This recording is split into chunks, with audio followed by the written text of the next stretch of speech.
मुखे ताकत दे मुंहिंजा रब मदीने दे वञा जल्दी जिते आ दिल रुबा दिल बरो वो देस ॾिसां जल्दी मुखे ताकत दे मुंहिंजा रब मदीने दे वञा जल्दी मुखे ताकत दे मुंहिंजा रब मदीने दे वञा जल्दी खबर था हाजी साहब कन मदीनो ॾाढो प्यारो आ मां हरमैन शरीफ पहिरियों दफ़ो 1980 में वियो कॾहिं बा 1980 हाणे घणो आहे 24 है 20 हो 44 साल हे 44 सालन खां अॻु में जो शेर ठहियो पांजे दिल जी दाह कयम पे अल्लाह ताला उहा कबूल कई हाणे रब से असांजे लाइ रस्तो खोले छॾियो आहे माना 44 सालन खां अॻु वारो शेर शायद हज़रत साईं मौलाना नजीबुल्लाह साहब जन जे हुक्म जी तामील कंदे ही चवांदो जे मुखे अॻु में जो ठहियल आहे पोइ हज ते वियो आहे जे मुखे ताकत दे मुंहिंजा रब मदीने दे वञा जल्दी जिते आ दिल रुबा दिल बर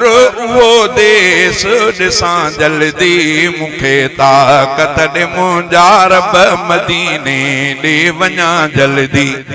खबर था हाजी साहब कन मदीनो ॾाढो प्यारो आ खबर था हाजी साहब कन मदीनो ॾाढो प्यारो आ हुजे मौजूद जे मुखे समर्थ त्यार थिया जल्दी हुजे मौजूद जे मुखे समर्थ त्यार थिया जल्दी मदीनो ऐं मको मुखे हयातीअ में खुदा ॾेखार मदीनो ऐं मको मुखे हयातीअ में खुदा ॾेखार उते पहुची पुकाबे जो तवाफ़ मां कयां जल्दी उते पहुची पुकाबे जो तवाफ़ मां कयां जल्दी हयाती पूरी मुंहिंजी थे मदीने या मके में रब हयाती पूरी मुंहिंजी थे मदीने या मके में रब इहो पंहिंजे बाने जो सवाल मौला तूं अघा जल्दी इहो पंहिंजे बाने जो सवाल मौला तूं अघा जल्दी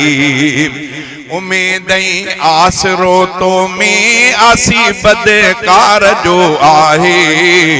उम्मीदें आसरो तो में आसी बदकार जो आहे चुमी असवद प्यारे खे वनी मौला दियां जल्दी चुमी असवद प्यारे खे